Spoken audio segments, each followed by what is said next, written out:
Negara dan kebebasan beragama. Ketua Majelis Hukum dan HAM Pimpinan Pusat Muhammadiyah Bismar Bakhtiar menyoroti lemahnya penegakan hukum dalam menjamin kebebasan beragama di Indonesia. Ia menyebut perlindungan terhadap kebebasan beragama bukan hanya tanggung jawab ormas keagamaan, tetapi merupakan mandat negara yang harus dijalankan secara tegas dan adil. Komnas HAM, Kementerian Agama, Kejaksaan, dan Kementerian Dalam Negeri adalah lembaga negara yang harus aktif memantau dan menjamin kebebasan beragama.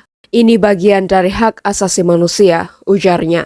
Bismar menekankan pentingnya keterlibatan Kementerian Agama dalam pencegahan dan pendampingan kelompok keagamaan, terutama dalam menghadapi potensi diskriminasi yang muncul akibat peraturan daerah yang tidak sejalan dengan prinsip hak asasi. Pernyataan tersebut menjadi penanda betapa negara sejatinya memiliki peran yang sangat signifikan di dalam memastikan semua umat beragama memiliki kebebasan di dalam menjalankan agamanya masing-masing. Dan ini dijamin oleh konstitusi khususnya pada pasal 29 ayat 2 Undang-Undang Dasar Negeri Republik Indonesia 1945.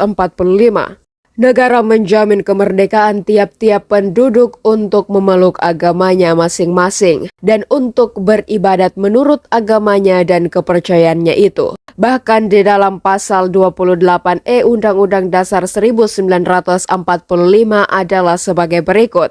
1. Setiap orang berhak memeluk agama dan beribadat menurut agamanya. Memilih pendidikan dan pengajaran, memilih pekerjaan, memilih kewarganegaraan, memilih tempat tinggal di wilayah negara dan meninggalkannya, serta berhak kembali. Frasa berhak memeluk agama dan beribadat menurut agamanya sejatinya merupakan bentuk kewewenangan negara di dalam memberikan kebebasan kepada warganya, khususnya umat beragama untuk menjalankan agamanya masing-masing. Sebab kebebasan beragama dan berkeyakinan merupakan hak asasi yang harus dilindungi oleh negara. Sejalan dengan ini, Al-Quran secara jelas menjelaskan perihal ini di dalam ayat berikut. Tidak ada paksaan untuk memasuki agama Islam, sesungguhnya telah jelas jalan yang benar daripada jalan yang salah. Al-Baqarah ayat 256.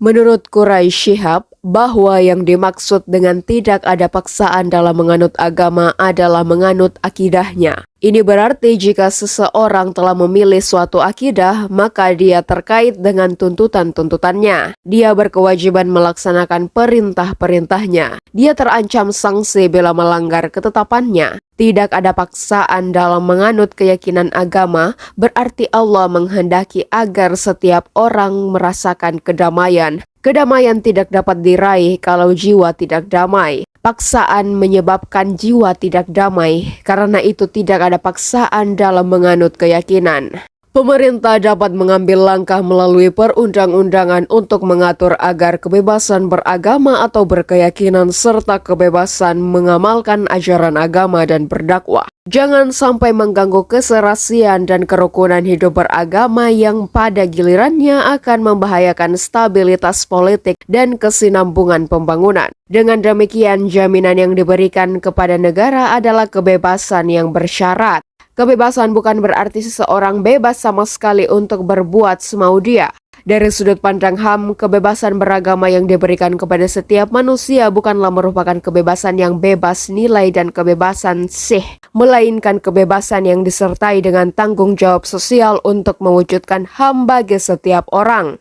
Pekerjaan rumah. Meskipun konstitusi kita telah memberikan kewenangan besar kepada negara untuk memastikan pelaksanaan ajaran agama tanpa adanya diskriminasi, penodaan, dan intimidasi, tetapi sampai ini kita masih mengkhawatirkan perihal kebebasan beragama. Ini masih menjadi pekerjaan rumah yang tidak pernah kelar dikerjakan. Bahkan masih terdapat di negeri ini praktik-praktik diskriminatif dan ketidakadilan terhadap pemeluk agama tertentu. Maka diperlukan langkahnya untuk memberikan keadilan bersama, di antaranya perjuangan politik, kesetaraan, dan penguatan kapasitas dan pemahaman multikulturalisme atas nilai-nilai demokrasi. Upaya pertama merupakan advokasi atas sejumlah kebijakan negara yang masih dirasa belum adil. Beberapa produk undang-undang yang kurang selaras dengan semangat Undang-Undang Dasar 1945 dan perkembangan dunia modern sudah selayaknya ditinjau kembali. Sedangkan upaya kedua dimaksudkan untuk memperkuat kesadaran umat mayoritas untuk lebih mengembangkan nilai-nilai kesetaraan, kebebasan, humanistik, cinta tanah air, dan toleransi terhadap keberagaman.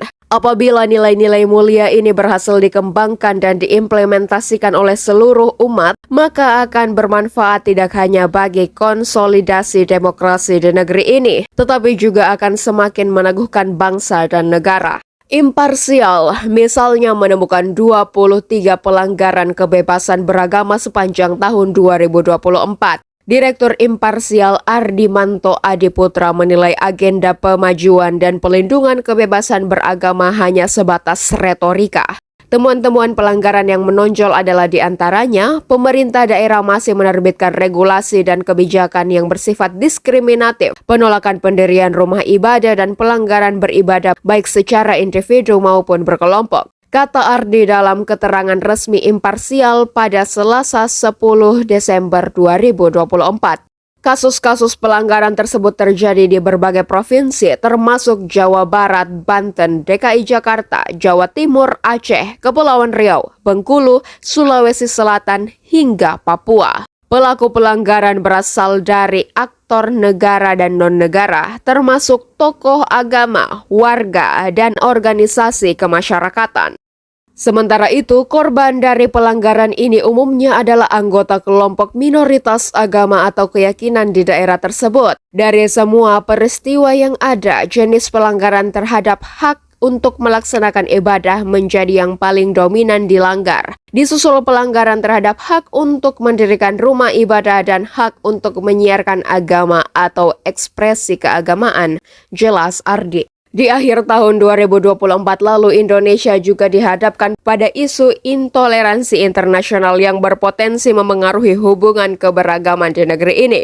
Konflik Israel-Palestina yang tak kunjung selesai menjadi bahan perhatian besar. Ideologi kekerasan terus berkembang melalui media sosial dengan memanfaatkan konflik internasional. Seperti jatuhnya Bashar al-Assad di Suriah oleh kelompok HTS pada awal Desember 2024. Gejolak ini dimanfaatkan oleh kelompok radikal di Indonesia dengan dalih jihad di bumi Syam, yang berpotensi melahirkan organisasi masyarakat radikal yang mengancam kehidupan bersama.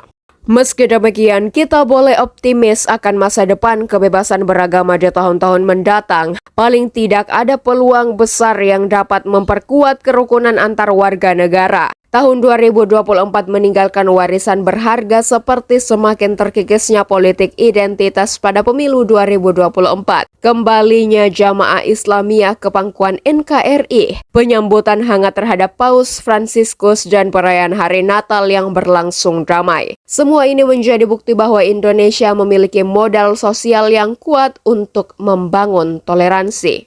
Negara beserta aparatusnya, secara khusus Kementerian Agama bersama dengan organisasi keagamaan yang toleran data menjadi pelopor untuk menciptakan kondisi kehidupan keagamaan yang toleran, inklusif, dan damai di negeri ini.